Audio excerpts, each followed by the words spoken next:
Je m'appelle Patricia et je parlerai ici au nom de Hildegard Schneider, directrice de World Wide Wings.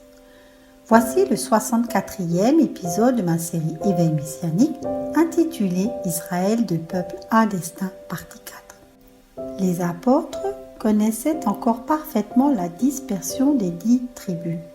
Ainsi, la première lettre de Pierre a été écrite aux élus étrangers dispersés dans le Pont, la Galatie, Espagne, la Cappadoce, l'Asie et la Bithynie.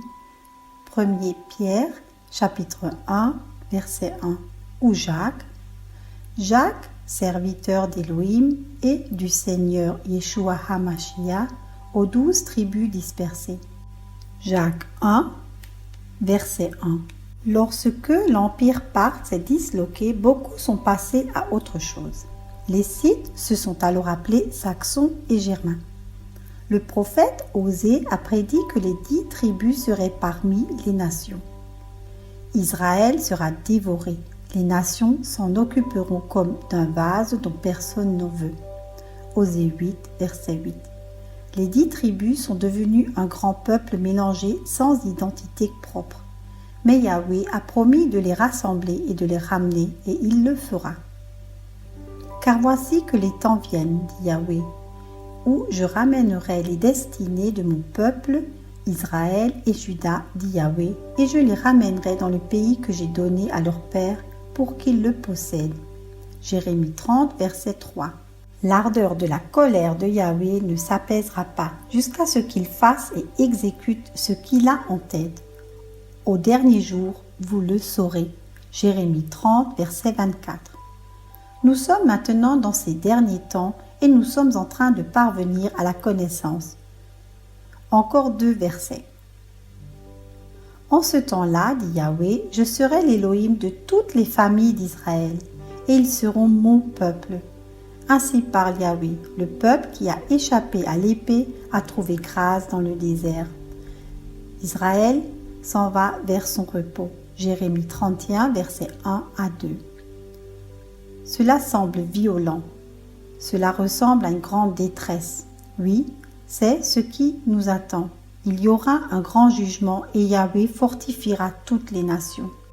Mais nous ne resterons pas bloqués dans cette phase de jugement. Nous devons certes passer par là, mais nous pouvons savoir que tout a une issue. Voici une déclaration du prophète Ézéchiel concernant le rassemblement des 10 tribus perdues. Aussi vrai que je suis vivant, déclare le Yahweh Elohim, je dominerai sur vous à main forte, à bras tendus et avec une fureur répandue. Ézéchiel 20, verset 33. Et je vous rassemblerai du milieu des nations où vous avez été dispersés à main forte, à bras tendus et avec une fureur répandue. Ézéchiel 20, verset 34. Pendant le rassemblement de l'Exode, il y aura aussi des renégats, comme par exemple la meute de Korach à l'époque où les Israélites sont sortis d'Égypte. Je séparerai de vous les rebelles et ceux qui se sont éloignés de moi. Oui, du pays où vous êtes maintenant étrangers, je les ferai sortir, mais ils n'entreront pas dans le pays d'Israël, afin que vous sachiez que je suis Yahweh. Ézéchiel 20, verset 38.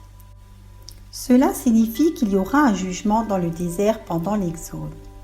Je vous emmènerai dans le désert des nations, et là, je vous jugerai. Ézéchiel 20, verset 35. Mais avant d'en arriver là, il y aura encore un autre jugement. Le jugement des responsables d'Église qui ne faisaient pas paître correctement les brebis d'Israël, les 10 tribus perdues, dans les circuits de sa justice. Fils d'homme, prophétise contre les bergers d'Israël et dis-leur, ainsi parle Yahweh Elohim. Malheur aux bergers d'Israël qui se font paître eux-mêmes. Les bergers ne paîtront-ils pas le troupeau?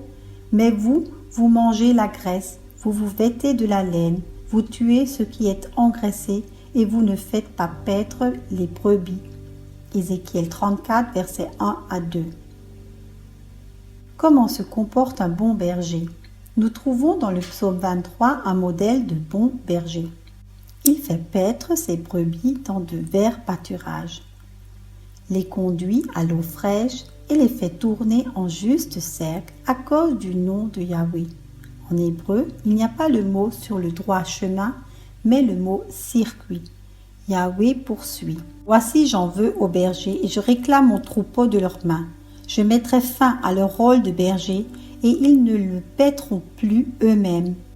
Je délivrerai mes brebis de leur gueule et elles ne les dévoreront plus. Ézéchiel 34, verset 10. Ensuite, Yahweh dit qu'il prendra soin d'elles. Je les ferai sortir de tous les peuples, je les rassemblerai de tous les pays, je les ramènerai dans leur pays et je les ferai paître sur les montagnes d'Israël, Samarie, dans les vallées et dans tous les lieux du pays. Ézéchiel 34, versets 13 à 14. Après avoir jugé les bergers, Yahweh jugera aussi les brebis. C'est pourquoi Yahweh Elohim dit « Voici, je jugerai moi-même entre les brebis grasses et les brebis maigres, parce que vous avez pressé le côté et l'épaule et que vous avez repoussé les faibles avec vos cornes, jusqu'à ce que vous les ayez toutes chassées. Je sauverai mon troupeau pour qu'il ne soit plus un butin, et je jugerai entre brebis et brebis. » Ézéchiel 34, versets 20 à 22. En effet, Yahweh est en train de faire sortir ses brebis des pâturages où elles ne se rassasient pas et des points d'eau où elles reçoivent une eau impure. J'entends par là l'enseignement qui ne reflète pas ses instructions. Le prophète Jérémie parle lui aussi du jugement imminent des bergers non véridiques de la maison d'Israël. Le chapitre 23 commence par le jugement des bergers du troupeau qui font périr et dispersent le troupeau de mon pâturage. Jérémie 23, verset 1. C'est pourquoi il les jugera. Voici que je vous châtierai pour vos mauvaises actions, dit Yahweh. Jérémie 23, verset 2. Ensuite, Yahweh rassemblera ceux qui restent. Je rassemblerai les restes de mon troupeau de tous les pays où je les ai chassés et je les ramènerai dans leur pâturage pour qu'ils grandissent et deviennent nombreux. Jérémie 23, verset 3. S'il ne reste qu'un seul reste, où sont les faux bergers? Le verset 6 fait à nouveau la distinction entre les deux maisons. En son temps, Juda les Juifs sera secouru et Israël, les 10 tribus dispersées et ramenées, habitera en sécurité. Jérémie parle de faire sortir les descendants d'Israël, les 10 tribus perdues du pays du Nord et de tous les pays où il les a chassés. Au moment où Yahweh fera tourner le sort de Juda et de Jérusalem, il rassemblera toutes les nations, les fera descendre dans la vallée de Josaphat et y plaidera avec elles. Joël 4, verset 2. Joël parle encore d'une terrible guerre nucléaire. Et je donnerai des signes prodigieux dans le ciel et sur la terre, du sang, du feu et une vapeur de fumée. Joël 3, verset 3. Le mot traduit vapeur de fumée signifie en fait colonne de fumée. Le mot hébreu pour colonne est timara, mais il signifie aussi expansion palmaire vers le haut. Et ce n'est rien d'autre qu'une bombe atomique, n'est-ce pas? Tout cela semble vraiment terrible, mais si nous analysons ce qui se passe sur la scène mondiale, le risque de guerre au Proche-Orient augmente effectivement chaque jour. Je me souviens que Vladimir Poutine avait mis en garde contre le risque croissant d'une guerre mondiale. Mais cette guerre imminente au Proche-Orient sera l'accomplissement des prophéties du chapitre 38 et 39 du prophète Ézéchiel, la prophétie contre Gog et Magog. Il est très probable qu'après cette guerre au Proche-Orient, Yahweh conduira le reste des 10 tribus de tous les pays du monde chez lui, en Israël, plus précisément dans un grand Israël qui s'étendra jusqu'à l'Euphrate, comme il l'a promis. Nous brûlerons alors les instruments de destruction, nous enterrerons les morts et nous reconstruirons et rétablirons Israël. Le grand Israël, c'est de l'explosif pur. Dire une telle chose fait réagir toutes les nations. Mais dans la Bible, les frontières de ce futur grand Israël sont indiquées. les frontières sont fixées par Yahweh. Je cite des passages bibliques à ce sujet. Au sud, je fixerai la frontière depuis la mer Rouge jusqu'à la mer des Philistins et depuis le désert jusqu'au fleuve Euphrate. Exode 23, verset 31.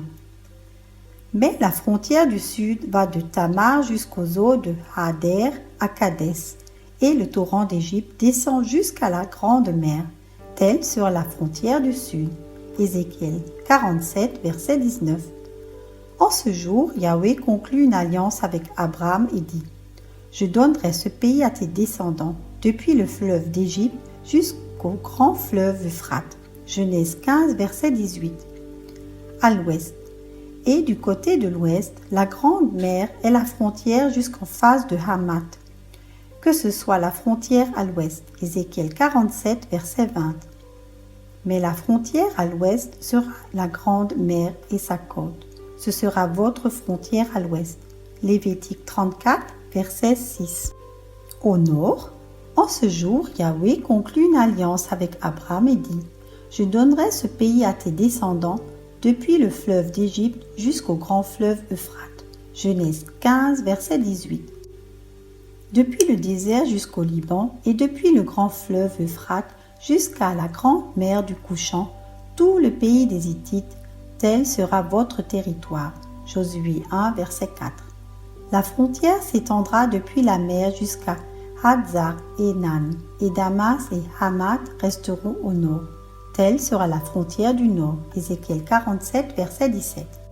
À l'est, vous tracerez la frontière à l'est, de Hatzar Enan à Shepham, et la frontière descendra de Shepham à Ribla, à l'est de Daïn.